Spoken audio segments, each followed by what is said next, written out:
কংগ্রেস নেতার রোষে বিওলোর স্বামী, হরিশ্চন্দ্রপুরের বিওলোর স্বামীকে বেধড়ক মার। কংগ্রেস নেতার নির্দেশে এসআইআর এর কাজ করতে চাপ, আর সেই কথা না শোনায় বুথ লেভেল অফিসারের স্বামীকে নির্যাতন। কাঠগড়ায় মালদার কংগ্রেস নেতা কাসিমউদ্দিন আশঙ্কাজনক অবস্থায় হাসপাতালে। বুথ লেভেল অফিসারের স্বামী অভিযুক্ত দলের কেউ নয়, পাল্টা দাবি কংগ্রেসের। আমি বিএলও এসআইআর এর ডিউটি করি। ও তো 10-15 দিন আগে থেকে আমার বাড়ি যায়, ও অন্য বুথের, কিন্তু আমাকে এসে এইভাবে ফর্ম ফিল আপ করতে হবে, এটা করো না ওটা করো না। আমি ওকে বলি যে আপনি আমাকে আমার কাজ করতে দিন, আমার ডিউটিটা আমি করছি।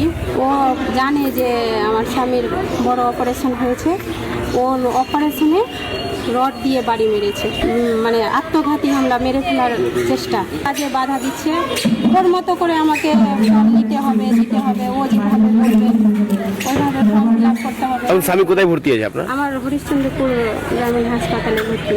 মেম্বার ছিল এর আগে কংগ্রেসের।